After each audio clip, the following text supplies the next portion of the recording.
Coming up on this month's episode of Your Edmond, we'll introduce you to the new mayor, Charles Lamb. We'll also tell you about how you can turn your live Christmas tree into free cedar mulch. Finally, find out how Edmond's SWAT team trains and works together to handle very dangerous situations.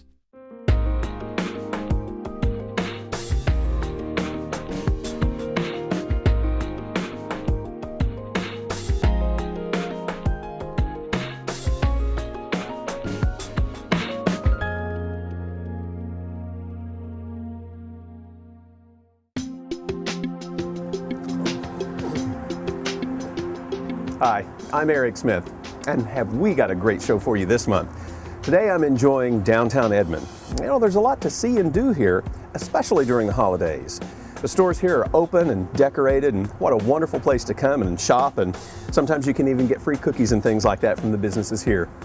Now, making sure that Edmond's downtown area has a unique quality is very important to the business owners here and even the city council.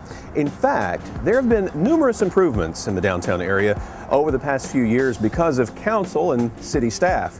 Now, one of those council members is Charles Lamb. He just became our new mayor of Edmond. He's a longtime resident with deep roots here in Edmond. Here's more about Charles Lamb. On any typical day, you may find Mayor Charles Lamb taking a walk along a neighborhood trail. On this brisk morning, he's walking the trail at the Edmond's relatively new downtown detention facility. It was a project that Charles has seen come to fruition since serving on the city council. I just enjoy walking in the parks in the morning when I get my time to do so without distraction, so I call them tranquility walks or opportunities to just walk and think. Though retired from being a housing consultant, you could easily say that Charles is one of the busiest people in Edmond. If the weather permits, you may often see him taking his motorcycle from one meeting to another. Born in Perry, Oklahoma, Charles Lamb moved with his folks and siblings to Edmond in 1959 when he was still a teenager. He graduated from Edmond High School, back when there was only one high school in Edmond to graduate from.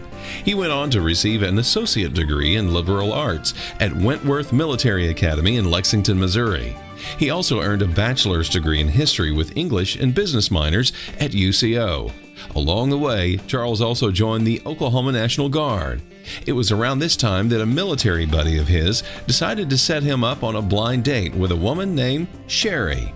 A blind date that didn't get off to a very good start. He's just real quiet.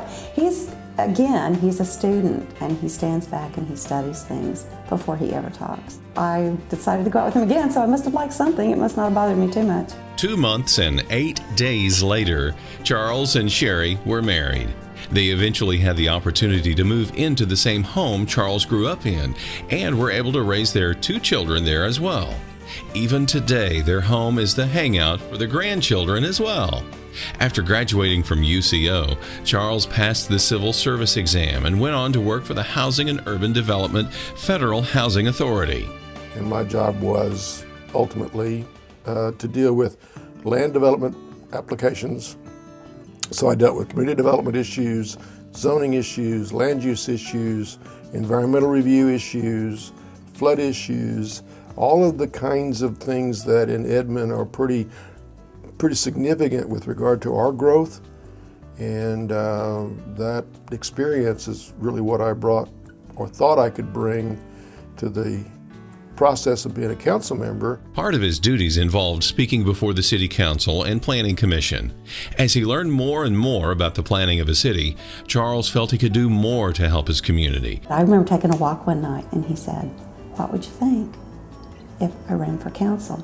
And we never looked back. I mean, it was a decision that we talked to the kids about, and they were like, "Great, cool, go for it." So in 1989, and with the help of his family, Charles ran for the Ward 3 council position. Kids went out and door to door with me. We really bonded over the political process during that first campaign. They knocked on doors, and they handed out brochures, and they knew the issues. I mean, he sat down and talked to them. So if someone said, "Well, what does he think about this?"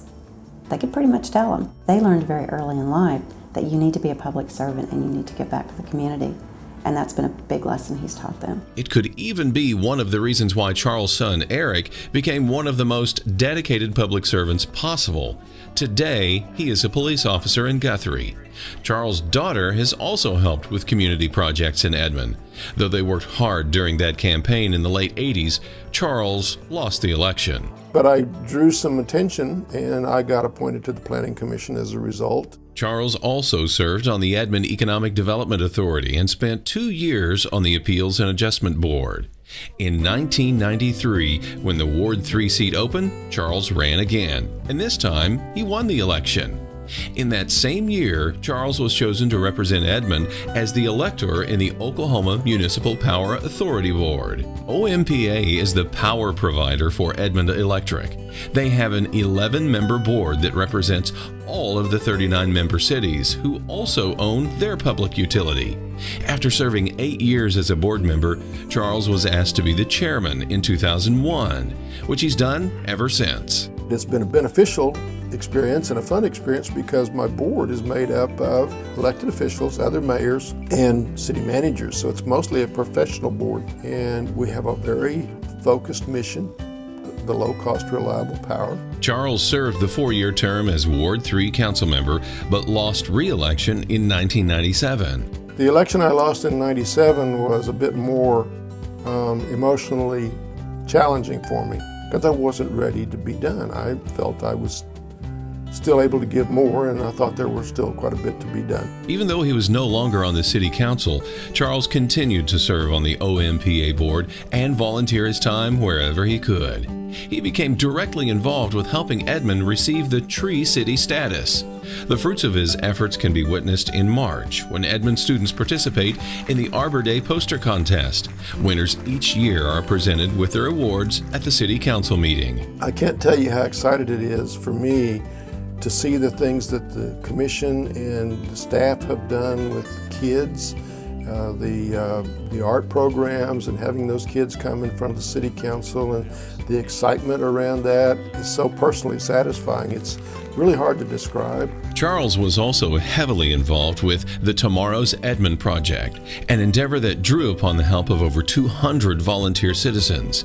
Together they developed an overall vision of Edmond's future, recognizing the significance of trees and the importance of Edmond's downtown area. They included vision statements that would eventually lead to the downtown plan, the development of the urban board, reinvestments in the downtown infrastructure, and even the construction of the festival marketplace. One of the things we do in Edmond is we pride ourselves on values, community values.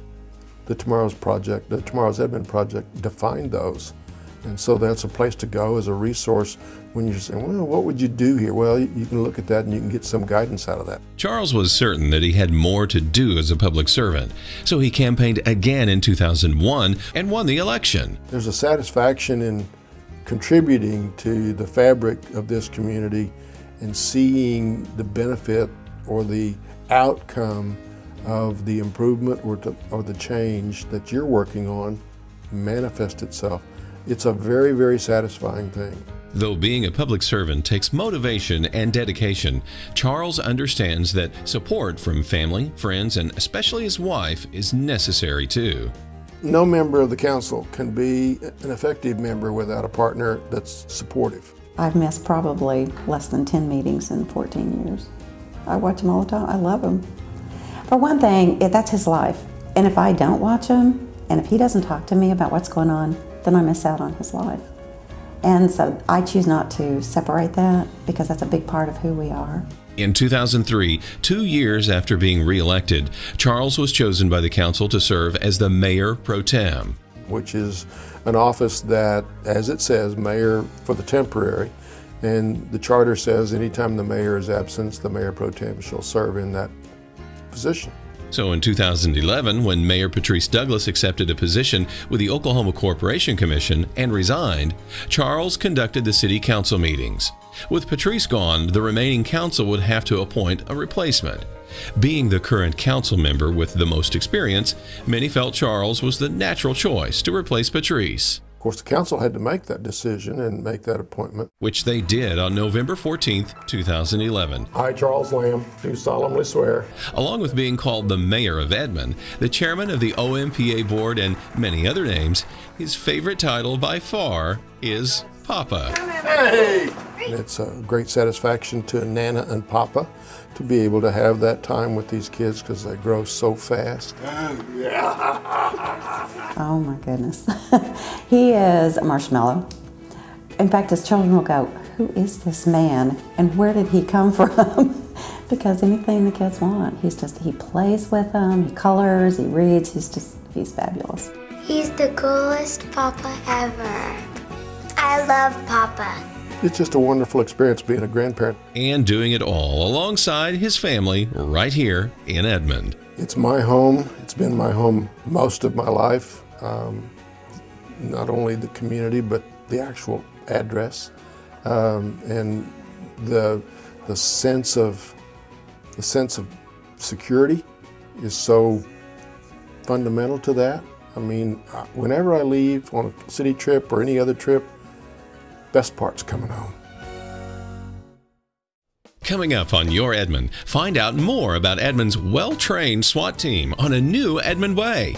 And if you're wondering what to do with your live Christmas tree after the holidays, there's a great city program that's going to blow your socks off. Or maybe I should say your Christmas stockings off. Stay tuned.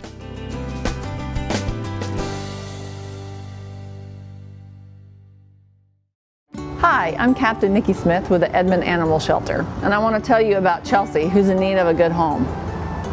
This is Chelsea, and she is about a 2-year-old black lab mix, and her story is pretty unique. She's been at the shelter now for going on a 1.5 years, and that's the longest that we've ever had any animals at the shelter that have gone unadopted. She suffers from just being a nondescript black dog, and unfortunately that's one of the harder animals to get adopted out of a shelter. But Chelsea is a very sweet, loving dog with a lot of energy, and she would make a great family pet for somebody who has an active family who likes to go running, hiking. She'd be perfect. Over the past 1.5 years, I've had the occasion to foster her at my house because she unfortunately tore her ACL back in the spring, and it required surgery that our volunteer group paid for, which was very, very kind of them. And then during her recovery, she tore it again, which required a second surgery. However, since then she's fully recovered, and a couple of weeks ago she actually took part in a 5K run with one of our volunteers, and they won their age group. So you can tell that hasn't caused her any long-lasting problems having those 2 surgeries.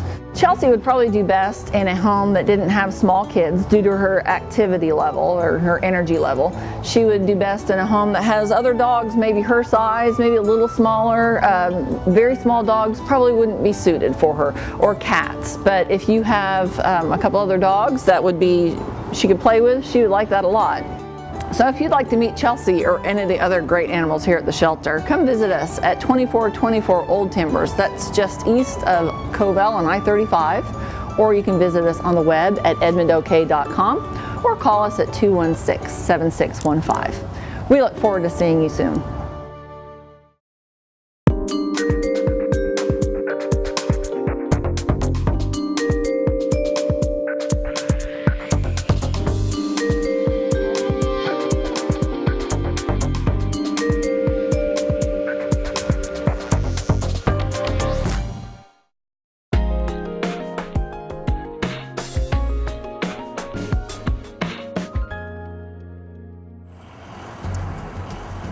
Recently, voters approved a new public safety center that will be built right here in downtown Edmond. Thank you very much, by the way. And though we're still years away from seeing the completion of the center, plans are underway as we speak. And I'm sure we'll be doing several stories on its construction over the next couple of years. Now, in the meantime, the Edmond Police Department will continue to keep Edmond one of the safest communities in the nation. And one of the ways that they do that is by having several specialized teams that are trained to handle very specific situations. Here's a look at the Edmond SWAT team. Within the Edmond Police Department, there are many specialized units, each equipped and trained to handle very specific types of circumstances when needed. Such units include the K-9 unit, negotiators, the dive team, and even a bomb squad. Another is the Edmond SWAT team, which exists to provide protection during extremely dangerous situations. They are trained specifically on handling hostile environments and resolving issues swiftly and safely. That's the Edmond way. The Edmond SWAT team consists of 20 police officers. It is a voluntary position made up of officers from various divisions in the department, including patrol officers, detectives, and other specialized services.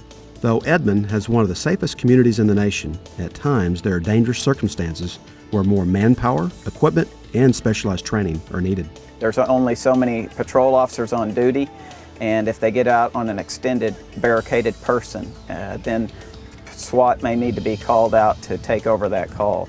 Some of the types of calls that SWAT is called out on are barricaded people, whether it be a criminal or a suicidal subject, also hostage situations, and also high-risk search and arrest warrants.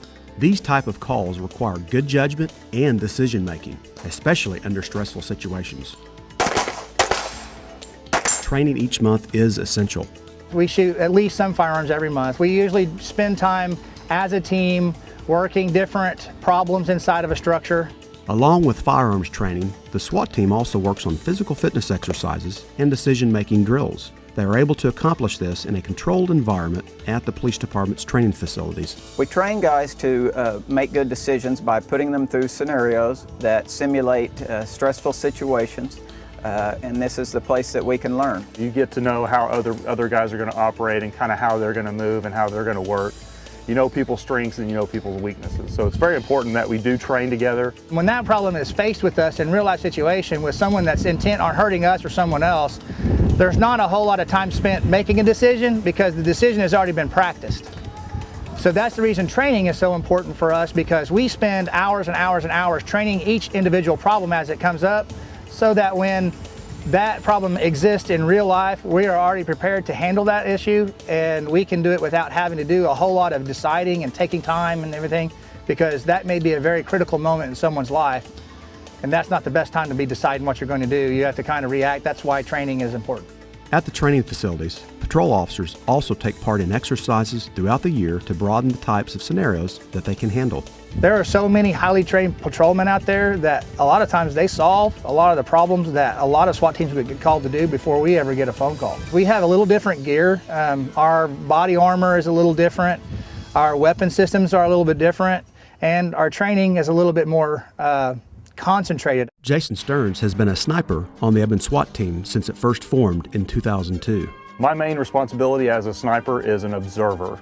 We go out before the majority of the team goes out, depending on what type of call that it is.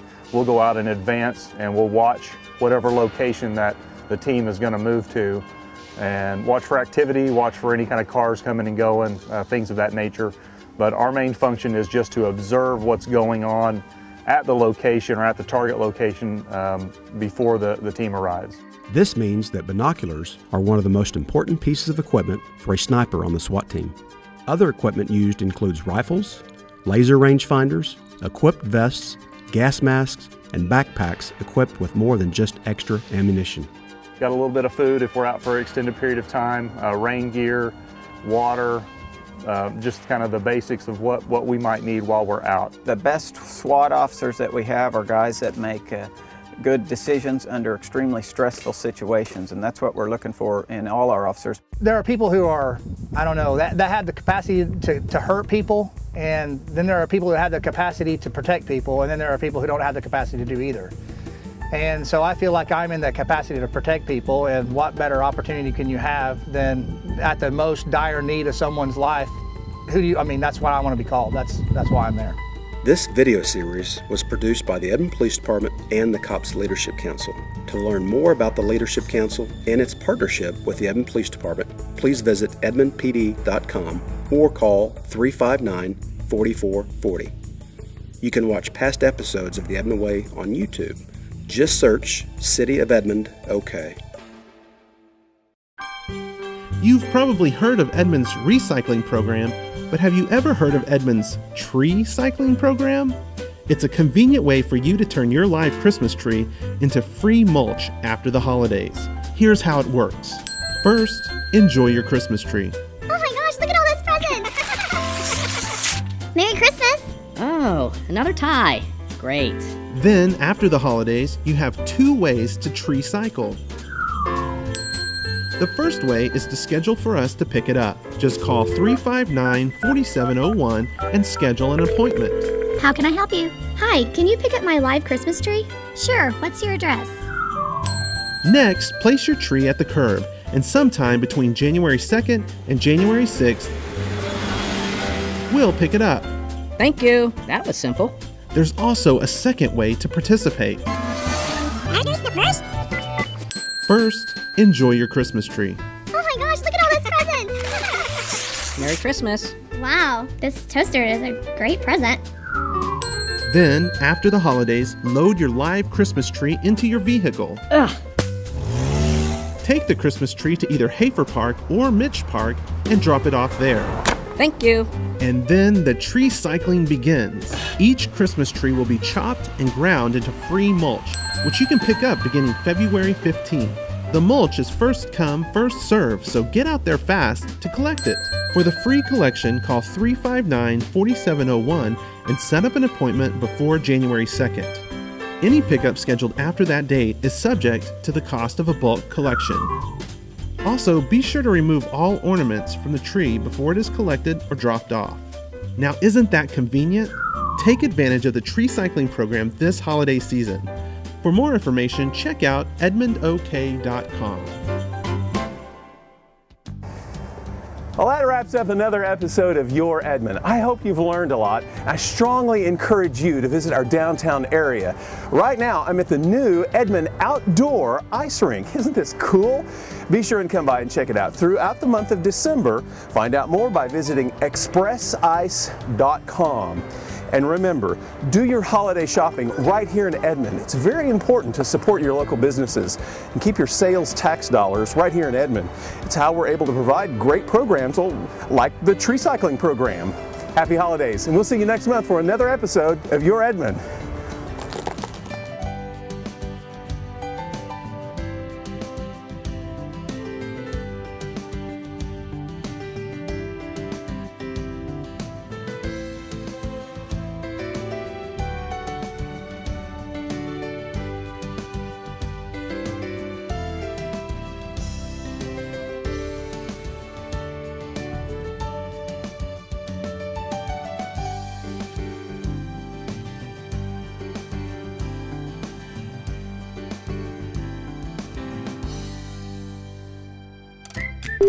Now, recently, voters approved a new public safety center that will be teams that are trained to handle very specific, one of the safest communities in the nation.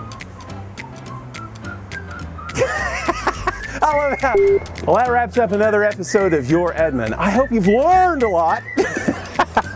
Yay! I hope you've learned a lot, and I strongly encourage you. I'll be attempting a triple axel jump for you right here at the outdoor ice skating rink. Hey everyone, on this month's episode well, I'm not stopping. Hey everyone, on this month's episode of Your Edmond, we've got a lot of great information for you. We're introducing you. Hey everyone, on this month's episode of Your Edmond, whoa, we've got a lot of great information for you. One more time.